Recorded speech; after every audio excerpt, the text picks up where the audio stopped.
La capitale économique ivoirienne accueille cette semaine les assemblées annuelles de la Banque africaine de développement, une édition spéciale placée sous le signe de la transition et de la réflexion stratégique. À cette occasion, Akinwumi Adesina, président sortant de la BAD, a présenté le bilan de ses 10 années à la tête de l'institution panafricaine. Alors que le mandat que vous m'avez octroyé touche à sa fin, je suis extrêmement fière du travail que nous avons été en mesure d'accomplir et de l'impact incroyable que la banque a pu avoir sur la vie quotidienne de millions d'Africains.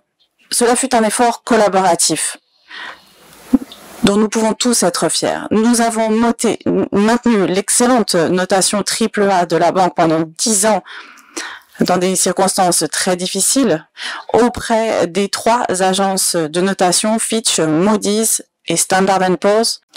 Au cours de ces 10 dernières années seulement, sous ma présidence, celle de mon conseil d'administration et grâce à mon personnel, nos approbations ont représenté 102 milliards de dollars, ce qui représente 46% de toutes les approbations dans l'histoire du groupe de la Banque africaine de développement.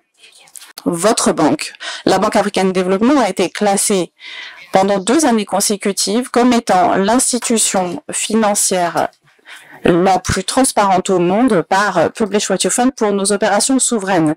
L'année dernière, nous avons atteint le score de 98,8% sur l'indice de transparence, le plus haut score jamais connu par cet indice de transparence mondial.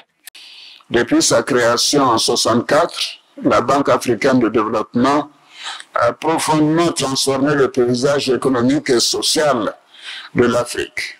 Adesina nous l'a montré tout à l'heure. Nous pouvons en être fiers et féliciter les présidents successifs, mais surtout le président Adesina. Donc il y a un véritable challenge pour la personne qui prendra la suite. Alors nous serons très à même de suivre les progrès qui seront constatés au cours des 5 ou 10 prochaines années pour les comparer au bilan d'Adesina.